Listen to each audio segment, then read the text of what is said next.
మొట్టమొదటి factory outlet మన Mukunda jewellers లో అన్ని జ్యువెలరీపై బిఏ 2 to 12% మాత్రమే. No making charges. విచ్చేయండి ముకుందా జ్యువెలర్స్. మా నూతన బ్రాంచెస్ అతి త్వరలో జూబ్లీహిల్స్ మరియు వైజాగ్ లో ప్రారంభం. రాష్ట్రంలో సంచలనం సృష్టించిన ధరణి భూభారతి కుంభకోణంలో 15 మందిని అరెస్టు చేసినట్లు వరంగల్ పోలీస్ కమిషనర్ సన్ప్రీత్ సింగ్ తెలిపారు.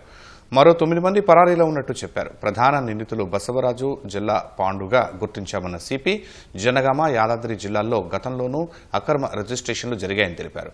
యాదగిరిగుట్టలోని ఆన్లైన్ సర్వీస్ సెంటర్ల ద్వారా మోసాలు జరిగాయని వెల్లడించారు. వెబ్సైట్లో సాంకేతిక లోపాల ఆధారంగా 3.72 కోట్ల ప్రభుత్వ ఆదాయాన్ని లూటీ చేశారని సన్ప్రీత్ సింగ్ వివరించారు. నిందితుల నుంచి 63.19 లక్షల రూపాయలు, కోటి రూపాయల విలువైన ఆస్తిపత్రాలు, కారు, ల్యాప్టాప్లు, డెస్క్టాప్లు, ఫోన్లు స్వాధీనం చేసుకున్నట్లు తెలిపారు. పరారీలో ఉన్న నిందితుల కోసం ప్రత్యేక బృందాలతో గాలిస్తున్నామని చెప్పారు.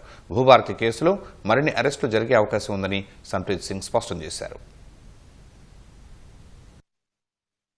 అప్లికెంట్ దగ్గర అది మొత్తం ఏదైతే రిజిస్ట్రేషన్ అమౌంట్ ఏదైతే ఉంటుందో అంతా కలిపి ఆయన దగ్గర మోస్ట్లీ కేసెస్ లో క్యాష్ రూపంలో ఆయన దగ్గర తీసుకుంటారు. ఎవరైతే ఆపరేటర్ ఉంటాడో డాటా ఎంట్రీ గానీ మీ సేవ ఆపరేటర్ గానీ ఆయన ఇంకొక మధ్యవర్తికి సంప్రదించేట్లా మాకు ఇది వచ్చింది అప్లికేషన్, సో ఇంత చలానా అమౌంట్ ఉంది, ఇంత పేమెంట్ చేయాలి.